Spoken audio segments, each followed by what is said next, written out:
Good morning, everybody, and welcome back to another episode of the JuiceBox presented by Lock City. It's Wighty here today. Hope everyone's having a good week, having a happy Wednesday morning, and that you've all been cashing out with us in our premium tier over the last couple days or last week or so. Today we have episode 80 of the JuiceBox, which is going to be an outlook into today's MLB slate, as well as obviously a review of yesterday's slate, and of course, our JuiceBox Lock of the day. But before we get into that, just a reminder, of course, you can join our premium tier Discord at whop.com/LockCity. And that's WHOP.com/LockCity for only $5 a month. This gets you access to every cheat sheet every day across all active major sports, access to premium picks from all 9 of our pro cappers, and tons of sport-specific and stat-specific data points on a daily basis to help you become a better sports bettor. We've stayed hot in the Discord. I know I said this on Monday, but we've been hot still. Yesterday on my channel, we were up again, I think, 5th consecutive day, maybe 4 in a row. Either way, we're up 5.61 units since Monday, or $561 if we're talking dollars.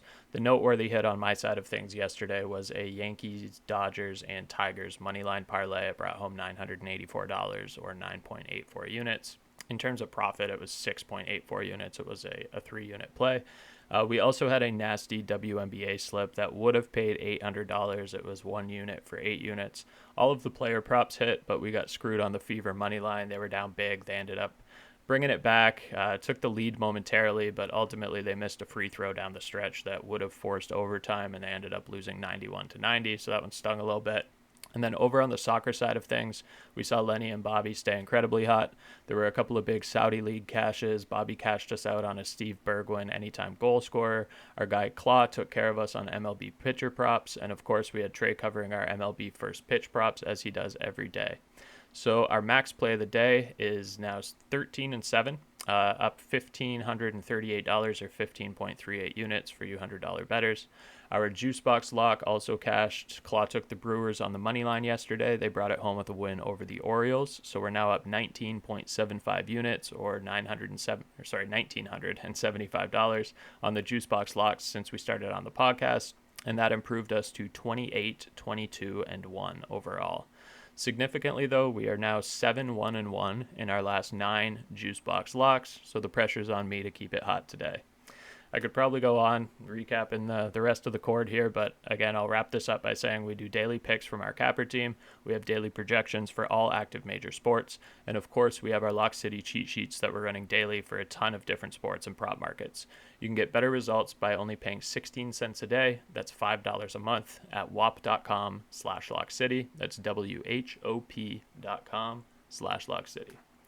All right, let's take a quick review of yesterday's slate. So yesterday, Tuesday, May 20th, we had the Cubs going down to Lone Depot Park. They dominated the Marlins. They won 14-1. The Pittsburgh Pirates picked up a win at home. Traditionally enough for them, it was a 1-0 win. They don't put up runs, but they do squeeze out these games that are low scoring if they can limit runs, obviously, on the other side. So a 1-0 win for the Pirates at home against the Reds. The Nationals won at home against the Braves at Nationals Park. By a score of 5-3.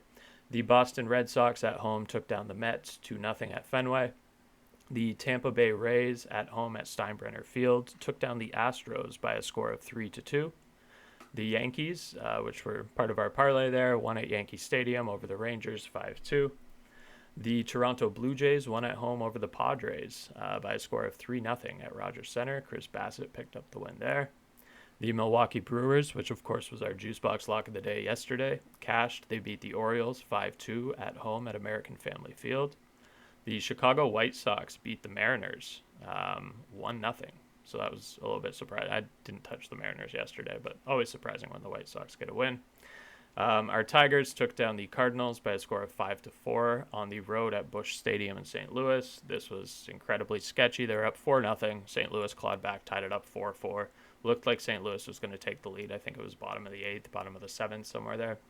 Tigers ended up taking the lead in the top of the 9th. McKinstry hit a single. Riley Green hit a double to bat in McKinstry. They took a 5-4 lead and ended up winning, thank God. The Phillies on the road beat the Rockies, no surprise, score of 7-4 at Coors Field. The San Francisco Giants won at home over the KC Royals, 3-2 at Oracle Park. The LA Angels picked up a second consecutive win over the Athletics by a score of 7-5 at Sutter Health Park. The Angels they're streaking here. They won that series against the Dodgers there on the weekend, and now they're taking down the Athletics so far. So this is wild to watch this Angels team, but this is gonna end, I think, today, and we'll talk about that in a bit. And then the Dodgers at home. This was the last leg on our three-leg money line parlay. Beat the Diamondbacks in extra innings by a score of 4-3. And then the Twins and the Guardians was postponed, or the game suspended. It's in the fourth inning, I think, from the day prior. I think it's just rolled over. But it's going to resume today at 1:10. I'll skip that one on today's recap because I don't really care. It's in progress, and there's no point betting on a game that's in the fourth inning. I doubt you can even get player props on it, and we are definitely not betting that money line. So without further ado, we'll get into today's slate for Wednesday, May 21st. Nice early start time today, which I like here, 12:35 start time. For today's slate, I'm going to be using our tool Daily Sheets. Daily Sheets is a really comprehensive website build done by two guys over at Lock City. They also have, this is their own project that they're running here with Daily Sheets, but that's Brian and Trey. They've done an excellent job. We have prop markets on here. We have projections for MLB, NBA, soccer, tennis, so on and so forth. We had volleyball when season was going, but this is becoming more and more expansive. I know there's going to be an app coming as well. This website, like I said, we power a lot of our projection sheets by using Daily Sheets. We've been working with the team there over the last year or so in terms of developing something comprehensive enough that we feel confident in to be able to bring to the public eye here, and they've done an excellent job with this. So just want to give them a quick shout out here on today's pod. That's going to be sheet.today/MLB specifically for today's MLB slate rundown. So first game of the day is going to be the Cincinnati Reds and the Pittsburgh Pirates at PNC Park, 12:35 p.m. Eastern Time. On the mound for this one, we have Brady Singer for the Reds, right-handed pitcher, Andrew Heaney for the Pirates, left-handed pitcher. I don't see how the Reds don't win this. I mean, Pittsburgh clawed out that 1-0 win yesterday. That's not a good look for the Reds. If we're looking at batting history, there's nothing really significant on either side. It's very, very minimal in terms of plate appearances, but I would lean the Reds to squeak this out. It's not something that I'm going to be all over. Don't get conned into betting the first game of the day just because it's the first game of the day. This one I'm probably going to lay off personally, but in terms of leans, let's go Cincinnati Reds money line -125. The Guardians and the Twins, we'll skip over that one like I had mentioned there. Chicago Cubs and the Miami Marlins. This is going to be at Lone Depot Park, 1:10 p.m. Eastern Time. Cubs have, Horton projected to be the probable pitcher here, and it's not confirmed on the Cubs side of things. And then the Marlins have Max Meyer, right-handed pitcher, going out. I like the Cubs here. I know the Cubs crushed them yesterday. Marlins are obviously going to want a little bit of get back here. On the Marlins side of things, we have Kyle Stowers, obviously on a significant hit streak, 8-game hit streak, 8-game total base streak. But on the Cubs side of things, 7 of their 9 guys are on a hit streak or total base streak or some kind of hitting streak here. So I got to be playing the Cubs here again. Cubs on the money line -142 is going to be the pick for that one. Houston Astros and Tampa Bay Rays. This is going to be at Steinbrenner, 1:10 p.m.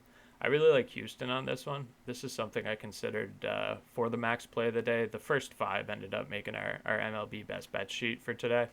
But Astros have Hunter Brown on the mound, right-handed pitcher. Rays have Taj Bradley, also a righty there. If we're looking at matchup history, a lot of these guys have been hitting well off Taj Bradley. Jose Altuve, Jordan Alvarez, Mauricio Dubon. Wow. Pretty much the whole lot. Basically everyone except for Jake Myers, if you want to go top to bottom.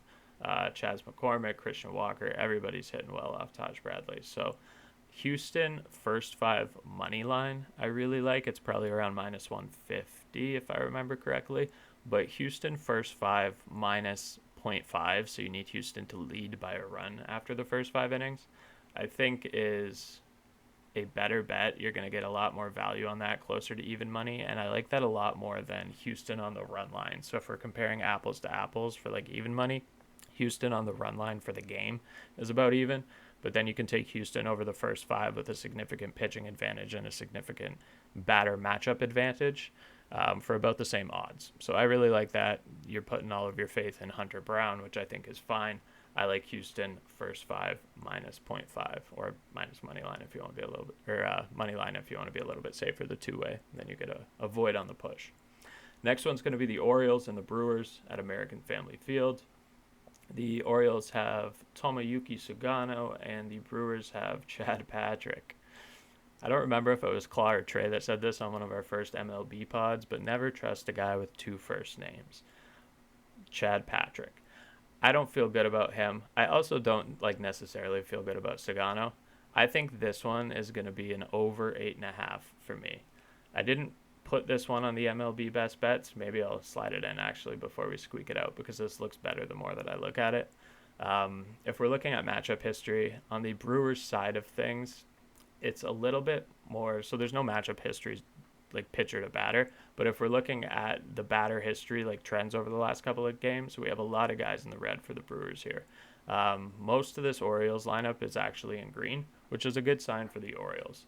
And when we're looking at the Brewers, although they're in red, a lot of these guys were still projecting to get at least around a hit. So Jackson Chourio, Christian Yelich, William Contreras, Bryce Terang, Sal Frelick, Rhys Hoskins, all of these guys were projecting to get around a hit. So I think this game's a safe over. I'm going to play the over 8.5 minus 102 on this one. Alrighty, we got our Tigers going down. Well, not going down, they've been down at Busch Stadium against the St. Louis Cardinals. We got Brant Herter on the mound for the Tigers. That is terrifying. And Andre Palante for the for the Cardinals, for the Reds. He was on the Reds. I'm going to be going with the Tigers here, just more so of a bias pick, minus 105, but I could definitely see the Cards pulling this one out. Brant Herter's nothing to write home about, left-handed pitcher. We're going to have a lot of left versus righty matchups that are going to give us a problem here. Mason Wynn, Wilson Contreras, Ivan Herrera, Nolan Arenado, and all these guys are on hit streaks. So this might be another one, honestly. Now that I say this out loud, let's play the over in this one. We're going to say over 8.5 at minus 115. I like that a lot better than Tigers' money line at minus 105. I feel a lot more confident about that. So pick for this one's going to be the over 8.5, minus 115. Alrighty, Mariners and the White Sox. We are obviously still in Chicago for this one. Shane Smith for the White Sox, right-handed pitcher. Mariners, doesn't look like it's confirmed yet, but probable is Evans. Interesting. Okay, so I would like to think that the Mariners bounce back after yesterday and that they won't lose 2 in a row to the Sox, but the Sox had to been playing better since the Pope got chosen. I know that's stupid, but it's true. I got to take the Mariners here, though. I don't think the Mariners drop another one here to the Sox. I think Mariners money line minus 155. It's not something I would play super heavy. I don't think I would include it in a lot of parlays. But in terms of what we're looking at here for today and in terms of leans, I'm going to go Mariners money line minus 155. KC Royals at the San Fran Giants, 345 at Oracle Park. I want to lean Giants here. We got Logan Webb on the mound for the Giants, right-handed pitcher. Daniel Lynch on the mound for the Royals, left-handed pitcher. If we're looking at matchup history, though, a lot of these guys bat really, really well off of Logan Webb. Significantly Jonathan India, Hunter Renfroe. I don't think Renfroe's projected, and it's minimal. It's only a couple for 4. I'm still going to lean Giants here. Again, not one that I'm super confident in. I don't love these money line odds at all. Minus 205, I think, is wild for that. But in terms of a lean, we'll say Giants money line. Don't really love this game. Would probably avoid it. Atlanta Braves at the Washington Nationals. This is going to be 6:45 at Nationals Park. We have Trevor Williams pitching for the Nats and A.J. Smith-Shawver going down for the Braves. Both righties. I'm going to lean Braves here, obviously. Money line minus 155. A.J.'s looked great last couple, especially. Trevor Williams has an ERA of almost 6. I'm debating in my head as I'm saying this out loud whether I want to take the over or whether I want to take the Braves here. because I think that on the Nats side of things, you do have a lot of guys that are obviously on significant hit streaks. You have Abrams on a 3-game hit streak, Woods on a 4-game hit streak, Kiebert's on a 3-game, Luis Garcia's on a 3-game. So I do like what I'm seeing on the Nats side of things. I just don't know that they're going to be able to make a lot of contact against AJ Smith-Shawver here, at least enough throughout the course of the first 5 innings to be able to put up a good amount of runs. I could be surprised, but I'm going to say Braves money line, minus 155 for this one. Next one's going to be the Mets and the Red Sox. It's going to, of course, be at Fenway still. For the Mets side of things, we have Tyler Megill going to the mound. He's a righty, and Garrett Crochet going to the mound for the Red Sox. He is a lefty. Both sides of these, we got good pitchers. I'm almost inclined to take a first 5 under in this one. I think first 5, if the line's under 4.0, I like that. If it's under 4.5, I like it better depending on what the odds are. If it's under 3.5, that might be a little bit sketchy. But I think an alt under here, if you can get it at 4 or 4.5, I think that's going to be the play. I don't think either of these pitchers are going to give up a lot of runs during the first half of this thing. Next one's going to be the Rangers and the Yankees at Yankee Stadium, 7:05 p.m. Eastern. On the Yankee side, we have Ryan Yarbrough, left-handed pitcher. On the Rangers side, we have good old Jake DeGrom, righty. This is another one where I wanted to lean toward the under, but I just don't know if I trust Ryan Yarbrough. So for that reason, I'm going to say Texas Rangers first 5, like plus 0.5, as opposed to the 2-way. I mean, the 2-way is nice because you get the push on the tie, but if you take the plus 0.5 on the tie, the line's still going to cash here. And seeing that the Rangers are minus 105 on the money line, I think that line would probably be around plus 150 for the first 5 line. And I think that's really good value with DeGrom on the mound here. Obviously, he's got a terrifying lineup on the other side of things that he's going to have to deal with. Cody Bellinger's on a 14-game hit streak. And then, of course, you have Judge, Ben Rice, Goldschmidt, Trent Grisham.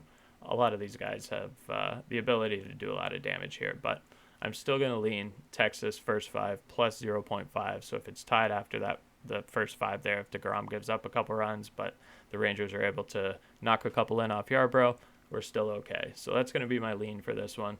I think hit props would be a good idea to target here. If we're looking at history, DeGrom really holds down a lot of this Yankees lineup. Like, Bellinger's only 3 for 16 off him. He only hits 188, but he is on that 14-game hit streak. And it's also a left versus righty matchup, which is intriguing. And then on the other side of things, I think anyone could pound Yarbrough. Very low numbers, but like Jake Berger hits 400, Corey Seager hits almost 300. A lot of these guys can do damage. Langford hits 500, but only in 2 plate appearances. I really like Texas here on the first 5, plus 0.5. Padres and the Blue Jays, 7:07 at Rogers Center. We have Randy Vasquez going to the mound for the Padres, righty, and Kevin Gausman, also a righty for the Blue Jays. I want to lean Padres here. Blue Jays got the win yesterday. I think the Padres bounce back here. Luis Arias is 7 for 9 off of Gausman, hitting 778. Fernando Tatis is 8 for 17, hitting 471. Xander Bogaerts is 17 for 54. He's seen a lot of Gausman. He's 315. Manny Machado is batting 300, 6 for 20. A lot of these guys are doing damage off of Gausman. I think the Padres walk away with this one, and you're getting them as an underdog. They're plus 130. So I know there's obviously not a ton of faith here in Randy Vasquez, but I think the Padres get this one done. I think they sneak out the win as an underdog. You can also take the plus 1.5 at minus 155. I think that's a really safe parlay piece, but Padres money line is on MLB Best Bets. The Phillies and the Rockies, 8:40 at Coors Field. Phillies have Taijuan Walker going to the mound, and the Rockies, it's unconfirmed, but let's see if we can find something, have Carson Palmquist. Okay, Phillies. Minus 240 is outrageous. They probably cover the run line again, but Phillies win this. I don't think there's a lot of value in it, but Phillies all day. Angels and the Athletics, probably my favorite game of the day. At Oakland, I was going to say at Oakland Coliseum. It's no longer there. It's at Sutter Health Park in Sacramento. For this one, on the A's side of things, we have J.P. Sears. He's a lefty. Angels have Jack Kochanovich. He's a righty. So I'm going to be going with the, spoiler alert, Athletics on the run line. That's also going to be our JuiceBox lock of the day. I think the Athletics are going to really get the job done here. They lost the last two to the Angels. The Angels they've won at least 5 in a row. They swept the Dodgers, and then they've won 2 against the A's. I don't know if they had a couple wins there before the Dodgers, but either way, their win streak is going to end today. If we're looking at matchups here, not a ton in terms of frequency of matchups. Brent Rooker's 2 for 2, Lawrence Butler's 2 for 3, Miguel's 1 for 2, JJ Bleday's 1 for 2. So a lot of these guys, even though they've only seen Kochanowicz once or twice, the numbers are there. They're all batting 500 or better, 667. Brent Rooker's batting perfect off of him. I think they get the job done here. Some of the guys that haven't seen him are guys that are going to hit really well off of him. Tyler Soderstrom, he's got a left versus right matchup. Jake Wilson, I think, was held hitless last night, so he's definitely going to bounce back today. That doesn't happen often where he's held hitless. Shea Langoliers, Nick Kurtz, I think a lot of these guys are going to have really good matchups here against Kochanowicz. I think the A's really bounce back here. We're going with the A's on the run line at plus 120 for this one and for our JuiceBox lock of the day. And the last one is going to be the Diamondbacks and the Dodgers. Diamondbacks have Corbin Burns on the mound. Dodgers have Dustin May. I think the D-backs could win this one. I like D-backs first 5, like plus 0.5. Same thing that we did up at the, which game was that up there? The Rangers game. Sorry. Same thing that we did up at the Rangers game. I think that's going to be beneficial here because Arizona is an underdog on the money line because it's the Dodgers. So you can get Arizona plus 114 on the money line. I don't know about the whole game. The Dodgers end up putting up runs late. It could be problematic, and that tends to be the case here with the Dodgers. So I'm going to say Diamondbacks first 5 plus 0.5. You could probably get it at around minus 130, minus 140 range. So I really like that. For those of you that are used to skipping to the end to find the JuiceBox lock, even though it was just a couple seconds ago, I'll repeat it again now. We're going to be going with the Oakland Athletics, just the Athletics now. On the run line, minus 1.5 is plus 120. I think the Athletics are going to have some great plate appearances here against Jack Kochanowicz. If we're looking at batter versus pitcher history, even though there's not a lot of matchups, Brent Rooker is 2 for 2, Lawrence Butler's 2 for 3, Miguel's 1 for 2, Bleday's 1 for 2, and then if we're looking at the guys that Kochanowicz hasn't seen yet, those are guys like Tyler Soderstrom, who has a left versus righty matchup, Nick Kurtz, who has a left versus righty matchup. We got Jake Wilson in there, who was held hitless yesterday. He's going to go off today. We got Shea Langoliers. He's on a 1-game home run hit streak, 2-game hit streak, 2-game RBI streak, so on and so forth. Miguel's on a 7-game hit streak. I think they're going to take care of business here at home. They're not going to lose again. They've lost the first 2 here to the Angels. They're going to bounce back, cover the run line here, and a big convincing win at plus 120. Alrighty, that's all for me today on the MLB side of things. For those of you that are regular listeners for the Juice Box, this afternoon we will have our UFC podcast for this weekend. We have a pretty abysmal looking card, but nonetheless, we'll hop into it and give our leans here. Coming off of last week, I swept the Call the Card. Muns ended up taking one real tough loss at the end there with Gilbert Burns. We were pretty split even on that one, and Burns unfortunately ended up getting taken care of in the main event by Mike Morales. But nonetheless, really great UFC picks last week, as they are typically. So for those of you that are into our UFC picks, make sure to stay tuned for this afternoon. We'll have that pod coming out a little bit later. And of course, like we said at the beginning, if you're not in our premium tier yet, whop.com/LockCity. That's WHOP.com/LockCity. Only $5 a month or 16 cents a day. That's going to get you access to all of our daily cheat sheets, all of our projections, and picks from our entire capper team on a daily basis. Tons of value there. We're up a ton of money. It's definitely the place to be. So if you haven't checked it out, worth checking out, even if you only want to hop in for a month or so. Spend $5, see if you like it. Definitely worth considering. So that's it for me, y'all. Take care. Have a great Wednesday, and see y'all later this afternoon. Peace.